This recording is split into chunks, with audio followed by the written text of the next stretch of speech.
You're pumping gas. Looks normal, right? But that liquid going into your tank used to sit miles underground for hundreds of millions of years. And before it became just a few liters of fuel, it went through one of the most complex journeys on Earth. Take a second and look around you.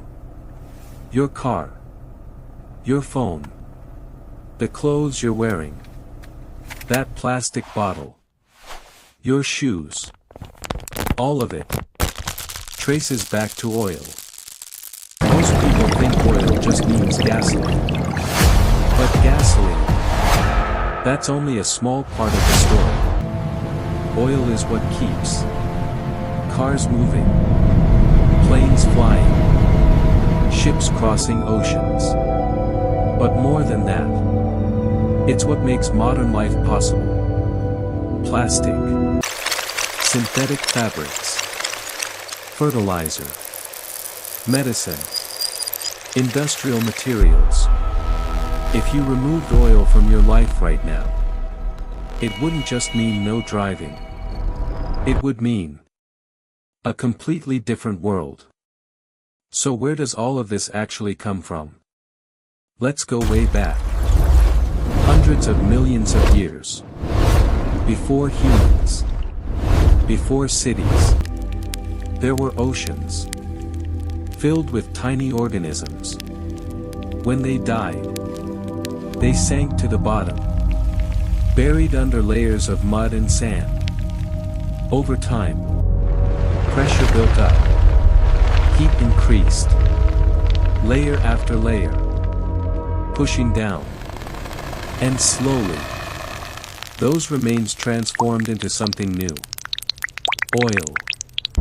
Not just black liquid, but the result of millions of years of pressure and chemical change. And here's the thing. We can't just make more of it. Not anytime soon. Once it's gone, it's gone. But even after oil forms underground, you still can't use it. Because it's trapped deep below the surface. So how do we get it? We drill. And not just a little. We're talking hundreds, sometimes thousands of meters down. Some oil is on land, but a lot of it is beneath the ocean floor. That's why you see massive offshore rigs standing in the middle of the sea, drilling straight down, through water, through rock, into the earth. At first, pressure underground is high. So when a well is drilled, oil can actually flow up on its own. But that doesn't last. Over time, pressure drops. And now, we have to force it out. By pumping water down, injecting gas, using advanced methods to push oil through rock. This isn't easy. It takes massive technology, huge investment, constant effort. And after all that, what we get is not gasoline. It's crude oil. Thick, dark, heavy. And you can't just use it like that. Because crude oil is a mixture. Different molecules, different weights, different behaviors. So we heat it a lot inside a refinery. It goes into a distillation tower. Think of it like a giant vertical system. As it heats up, different parts start to separate. The lighter ones rise higher. The heavier ones stay lower. So inside one tower, everything splits into layers. Gas at the top, gasoline just below, diesel further down, heavy oil at the bottom. But here's the problem. There isn't enough gasoline naturally. So we do something else. We break the heavy molecules into smaller ones. This process is called cracking. Big molecules split apart into lighter ones, and those lighter ones become gasoline. So gasoline isn't just extracted, it's created. From one barrel of oil, we get fuel, plastics, materials, everything. One resource, powering an entire civilization. Now come back to your life.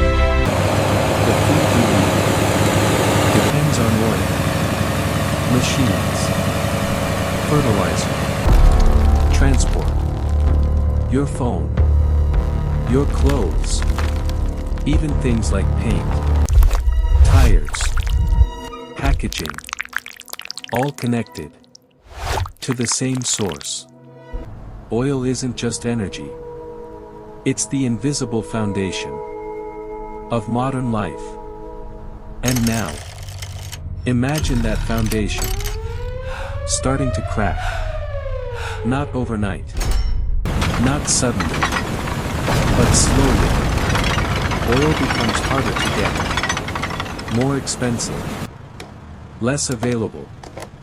The first thing you notice, gas prices go up.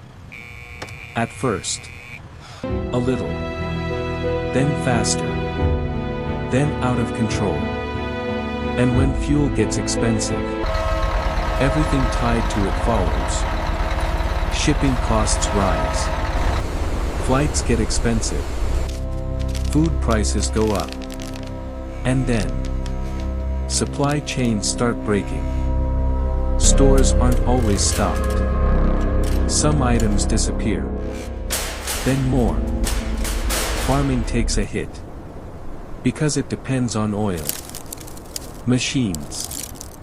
Fertilizer. Transport. Food gets more expensive. And now, this isn't about convenience anymore. It's about survival. Factories slow down. Less material. Higher costs. Lower output. You start seeing fewer products. Higher prices. Empty shelves. The domino effect is everywhere. So can we replace oil? Yes. But not easily. Electric vehicles help. But they still need electricity. And batteries need resources. Solar and wind are growing. But they're not always stable. Hydrogen. Nuclear. All promising. But none of them can replace oil overnight.